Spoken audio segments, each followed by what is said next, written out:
What happens when you take a guy who's got absolutely no connection to the Five Nights at Freddy franchise and put him in front of this movie and expect him to get it, right? What happens when that occurs? Well, you get my experience because I like the movie quite a bit and I feel it does enough to be lore heavy while still leaving enough open for kind of like interpretation from fans to keep the theories afloat.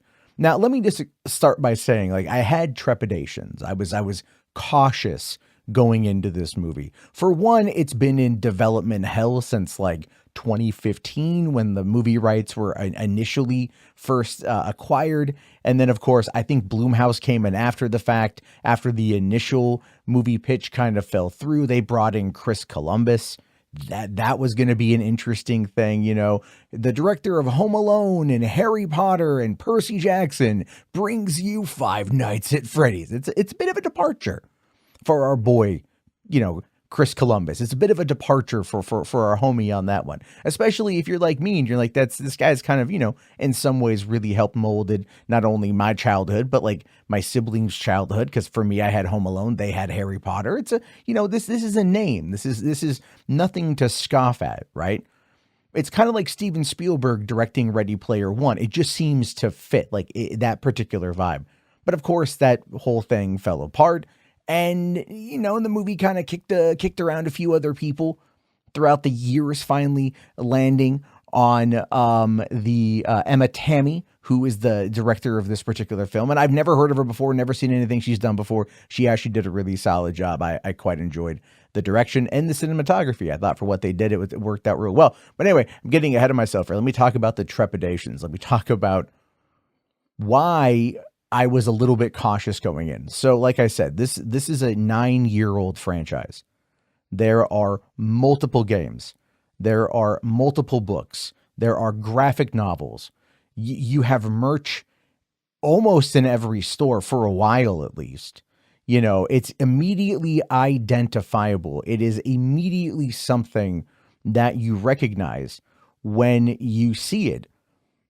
But when you don't have any connection to what's going on, you don't even know what the general storyline is. And really no one can tell you because it's largely ambiguous as to how all of this happens. And a lot of that has to do with the whole MatPat scenario, right? Because I know who MatPat is. I'm a YouTuber, obviously. And MatPat, you know, all of his Five Nights at Freddy's lore videos, of his theory videos, are something that was recommended to me before going to see this movie. I'm actually really glad I didn't do that because I didn't want those theories in my head right now. I didn't want them in my head before I went in. I wanted to go in with a clean slate. And I feel that was probably for the best because I didn't want to get my expectations up with the way that they released this movie, it being on Peacock, which is how I saw it. Also being in theaters, which I would recommend seeing it in theaters. It's actually well done enough to warrant your money. And they also did this last year with Halloween Ends, a movie that I probably won't watch again, even though I enjoyed it for what it was, but I would definitely watch Five Nights at Freddy's again. In fact, I would watch it again gleefully because I had so much fun watching this movie. But again, the lore and the fan base and all of that is something that is difficult for the average person to really kind of dive into because there's a lot there. How do you expect a person to go into this movie and know as much as they can about it without playing the games? And it's kind of like Slender Man, if you will. Slender Man, you know, big popular meme, really popular game, Let's Plays, all that stuff. It's like if it willed itself into a movie. I mean, there's already been movies based on Slender Man and whatnot, but like if it willed itself into a movie that was based on the lore from the video game, you know, there'd be a little bit of legwork, of homework for the average person to do before going in, unless they kind of distance themselves from what is largely known on the internet and kind of went their own direction. You know, one of the things I remember reading earlier this year when Universal also put out the mega hit Super Mario Brothers, that people were upset about there being no lore, no story in that movie, which is completely like BS because there's actually a fair amount of story in that movie if you paid attention to it. It's simple, it's basic, fish out of water concept, but there's a lot there to enjoy about the Mario movie. And I've watched that, I think, probably like at least 10 to 15 times now with my kids. This is one I won't show my children. They're 5 and they're 4. I'll wait for them to be a little bit older, even though it's largely bloodless to some extent. There's some violence and some gore in it. It's really like not gratuitous. It's not like you're watching Terrifier, but it's something that would definitely scare them, I think. And that's kind of the whole point. This is a PG-13 horror film based on a video game franchise. But to go back to what I was saying, when, Mario was criticized as having zero plot, zero lore, this movie is being criticized for having too much. But I actually found that to be quite enjoyable. I think there should be more lore in the movie because there are some plot holes towards the end that need to be filled in to really kind of like make it have as much of a hit that you couldn't already kind of previously see coming. It does fall into some tropes and some traps that a lot of these movies do. But the way that they did the reveal, which I'll get to, I actually thought was like, I could see it coming. I figured it out immediately, but I still really enjoyed it, that's how you know they've got you. If you can see what's coming a mile away, you can figure it out. You know where it's at. You know what's going to happen because this is just a movie and movies generally tend to follow, a formulaic approach to telling these kind of stories. And they kind of have to, unfortunately. But still, if you're having enough fun going into it, it works out okay. So when I heard this movie was going to be filming earlier this year, it started filming in February and went to April of this year.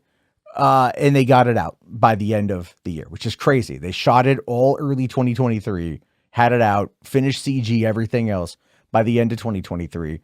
Shows you how fast this movie came together, but it works for what it is. It's a very small, very isolated, very James Wan-ian kind of approach. Yeah, I'm going to drop that. I'm going to say it. I had a lot of Saw vibes watching this movie. Okay.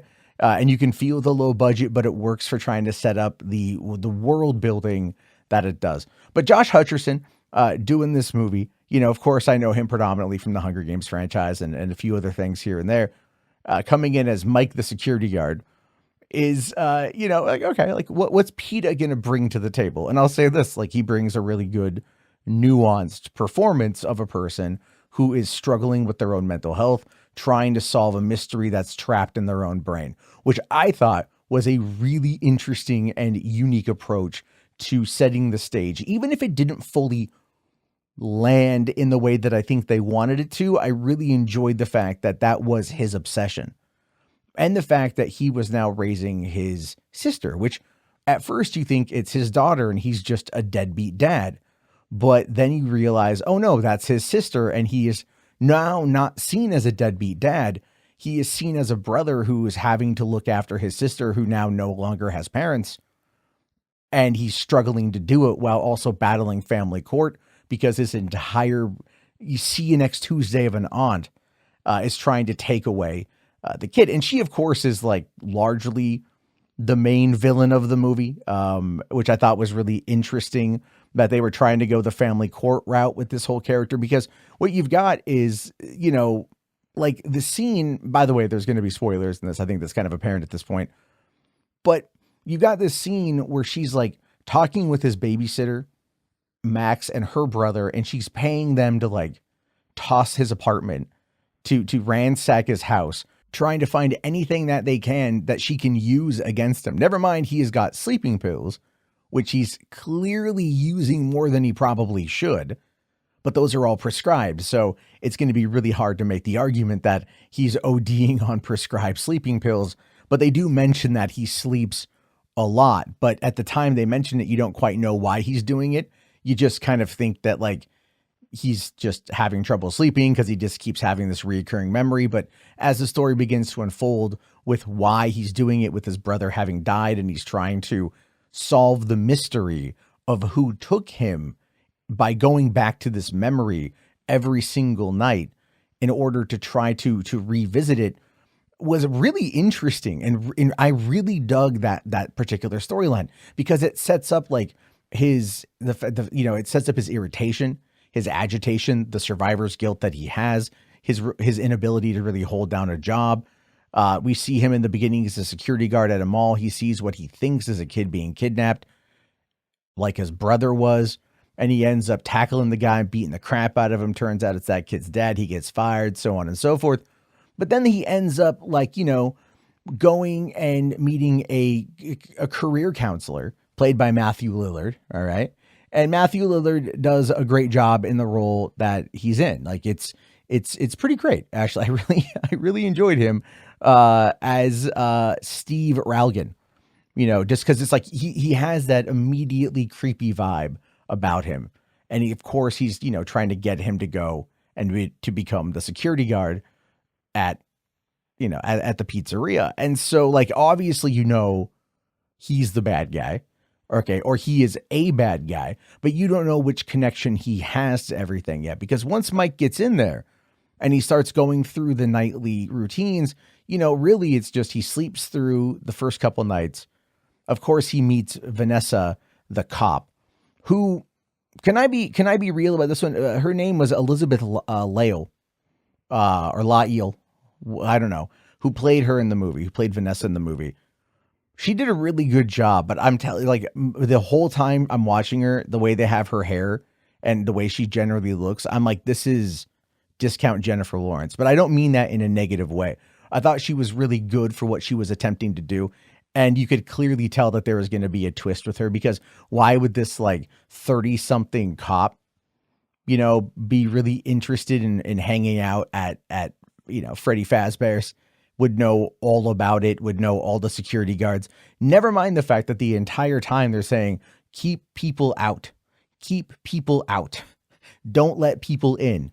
That's the entire point of him being there. And she just shows up and she's like, oh yeah, I know where everything's at. I know where the med kit is. I know where the tablecloths are. I know all of this stuff. I love Freddy. I love Bonnie and Chica and Foxy, and I love all these characters, everything. So it's kind of funny on that front where, she like, immediately something's up with her. Like I said, this movie doesn't really kind of play with tropes in any kind of unconventional way. It lays the groundwork for a pretty competent thriller in many ways. Not that it's scary, but it's just interesting. And you really want to see where it goes next. For me, I was more interested in like why the animatronics were what they were.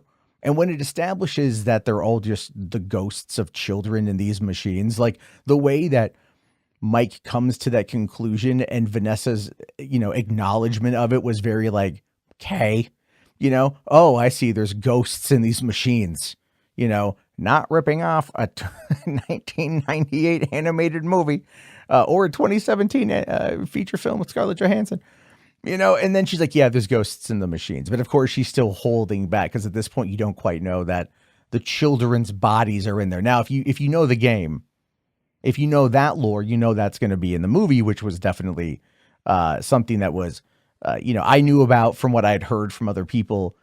But I could imagine someone who didn't know that being like, oh, damn, that's messed up, right? Like it put the people in the suit, because they were talking about how like there's lithium ion batteries in the 1980s, and the technology would allow these particular animatronics to operate independently and work with the kids and greet with the kids and everything else. And they don't really go into the details about that, which really makes me question, were the animatronics like always like that? Did they always have the kids' bodies in there? Was that what it was ahead of time? It just, that part was a little bit kind of confusing. I'm sure somebody will fill me in on the details on that one. But I just thought it was kind of funny that like they try to establish, the horribleness of these children being murdered by a serial killer, and then their bodies and their souls being placed into these machines. And that's how these machines gain sentience. But it's one of those things where like you can't use science. You know what I mean? You can't use science. You can't sit there and try to find a way to explain it. You just have to go voodoo possession. And then people will have to go, oh, okay, I got you. That's what this is, voodoo possession. All right, badass. Let's move on. Because that's all you can really do. You can't find a way to scientifically explain this. Like I wrote a screenplay back in 2007 that dealt with Nazi-esque experiments on prisoners to turn them into super soldiers. And when it came time for me to write the explanation for like how this technology existed, I just kind of like fumbled my way through Wikipedia, finding terminologies that sounded like it could kind of be what it was I was attempting to create, to make it sound plausible and legible and believable enough for the suspension of disbelief. Here, it's just the ghosts of children and their bodies are placed inside these machines because they were all killed by a serial killer. And that's really about it. But that's fine. That's fine. I thought it was okay. I thought it was really interesting. I'm like, okay, cool. I'm in it. I want to see where this is going to go. I just found it to be compelling. And it is really just kind of the, like, what is on the peripheral is what I think is also what's fascinating about this. And that's one of the things that Scott Cawthon did really well in the games, from what I've seen, just in some of the stuff I've seen over the years, where a lot of what happens in the game happens off screen. And a lot of what happens off screen is really interesting. And here it's almost very similarly approached. Yes, there are things that happen on screen. Yes, we do see the robbers that break into the restaurant and try to trash it. They all get killed, including including the babysitter getting like legitimately bitten in half after a ghost child pulls her into Freddy Fazbear and whatever, right? The ghost boy does it. You're just like, okay, cool. Like, that's fine. Everyone else just gets demolished. It's all done largely off screen. PG-13. They're not going to do an R-rated cut of the movie.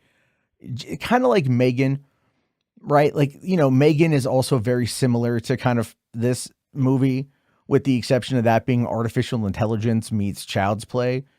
But they're very similar in their approach, where a lot of the death and mayhem happens off screen, right? You hear it more so than see it, but what you do see is enough to get a PG-13 rating without being too gratuitous to go into, like, as I said before, Terrifier territory.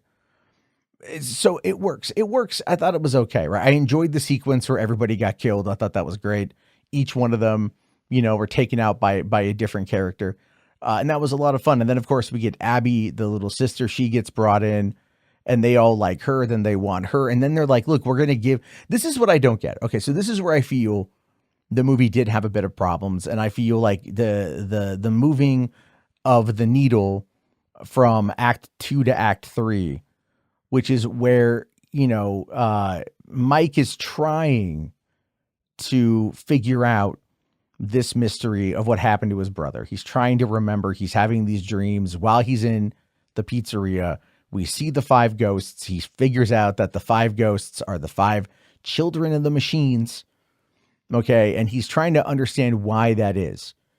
And as we come to find out that, like, it's connected to his brother's disappearance, which is a very loose connection, by the way. It just doesn't make any sense. Like, it's just like, okay. But they tell them, like, look, we'll give you what you want. We'll allow you to stay here and be with your brother and your mother and your father in this moment of perfect family unity and bonding and happiness. But what we want is your sister. And, like, the idea there is that he didn't want his sister anyway, because she was like a burden.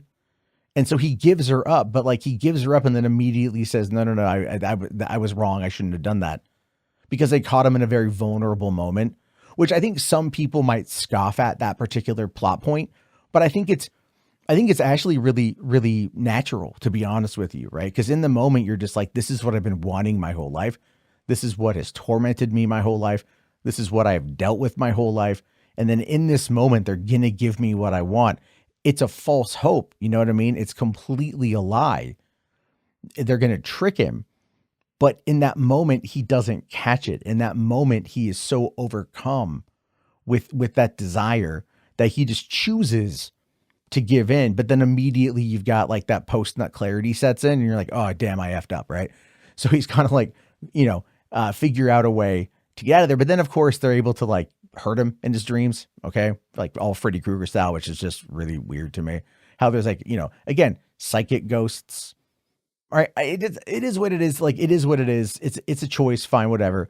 And then he tries to get out of there, and then Vanessa gets him out, and then she takes him to, like, a satellite police station where she, patches him up and then explains that, like, her father is the serial killer, and that her father is the one that did all this. William Afton, the owner of Freddy Fazbear's, the man who was the Yellow Rabbit.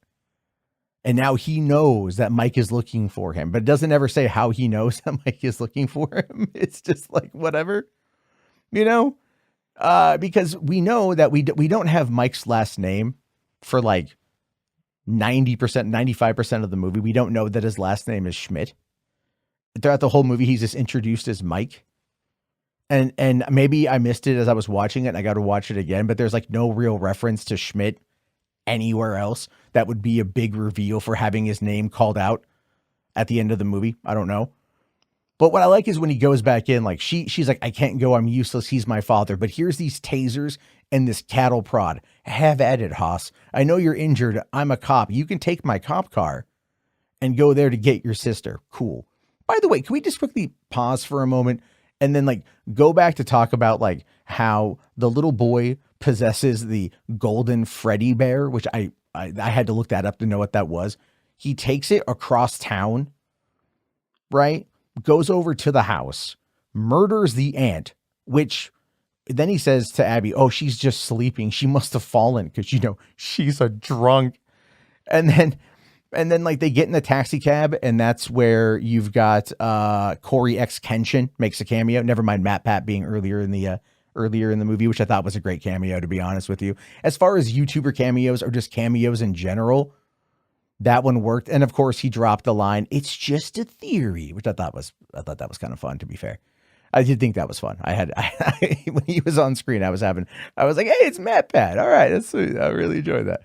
But anyway, like, you know, so she sends him off. He gets over there. And I thought this was like, you know, he sneaks in using the ventilation ducts, which again is just that whole notion of vent ducts are never that big, but you have to suspend some disbelief for these kind of movies. He takes out Freddy and Bonnie, runs in the back, takes out Chica with another taser. And then Chica's little like bomb little cupcake thing takes out with the cattle prod, which I thought was great. And then we get the yellow rabbit. Now, look, I'm going to say this, right? I figured out that the yellow rabbit was Matthew Lillard, right? I figured it out. Like he had figured out a way to go into the suit and have it not crush his bones. Like he had figured out a way to wear it and have him wear it effectively. I will say this though, his introduction when like he comes out and he starts, you know, confronting Mike, that was legitimately good. I was like, damn. That, not that it was scary, but like I was in it. At that point, I had suspended all disbelief and I was firmly planted in this story, right? And I really enjoyed that. And as soon as he talked, even though they garbled his voice, I'm like, that's Matthew Lillard. Okay, we figured it out. Then, of course, you know, you've got Abby hiding from Foxy, and then Vanessa shows up, saves her, and then Vanessa confronts her dad, which was going to happen. And then Vanessa gets stabbed, which was going to happen.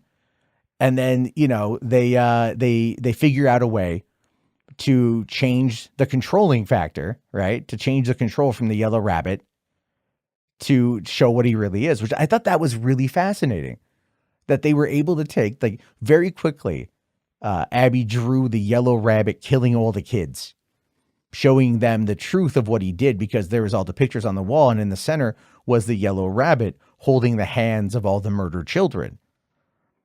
And that particular Pied Piper approach to it was something that doesn't really get a lot of explanation in the film, not even until like the climax of it when we're right there. But it kind of has like a 13 Ghosts vibe to it, which also is another Matthew Lillard movie, or just like a ghost story in general. Like, why did this serial killer have the ability to control all of these animatronics? At the end of the day, what was he trying to do by keeping it open and having a security guard there? How many security guards previously had been killed? We do see that one die in the very beginning of the movie. There are so many questions that I have for like the setup for the why, but in the moment, all of that kind of goes away because I really liked how they do it. And then, you know, like Abby puts it on the board, and then Mike turns on the light, which shines a spotlight, which then shows all the kids, you know, that he killed them and that he's the bad guy. And then they all turn on him and they end up like injuring the suit, which then punctures the ribs. So he's like be crushed alive inside the suit, which was great. And then he just goes like, I always come back, and like puts the helmet on, which I thought was kind of dumb, but you know, very slasher-esque sort of thing, right? But then Foxy just like digs in the claw, all fucking I Know What You Did Last Summer style, and then drags him off. And then he's like all glitching out and whatever. I thought that was great. And then the last we see of him is that he's in the storeroom and he's either like slowly dying or whatever. And the little boy is there and he reaches out for the little boy and the little boy just shuts the door. And again, that whole thing is kind of weird. All right. Like the little boy can possess whatever one he wants, like, cause the little boy is possessing Golden Freddy and then he goes and possesses Foxy, whatever. Again, it's fine. It's fine. And then, so they leave, they think that they're safe. Vanessa's in a coma. They go and they see her like, hey, you got to be okay. Right. I thought it was kind of cool that they put her in a coma versus like having him and her get together. Cause that's obviously going to happen, and then Abby goes to school and then Abby's doing better again. No mention of the dead aunt. No mention of her whatsoever. Right. Now, like there's no mention of the dead aunt. Are you telling me with all the stuff that's gone on with this, with all the craziness that's happened with this, that that there's no mention of the dead aunt anywhere? Like the authorities wouldn't be like knocking on the door going like, why is there a dead body in your house? Well, I was at work fighting animatronic dead ghost children and a serial killer who also killed my brother, randomly kidnapped him. Okay, cool.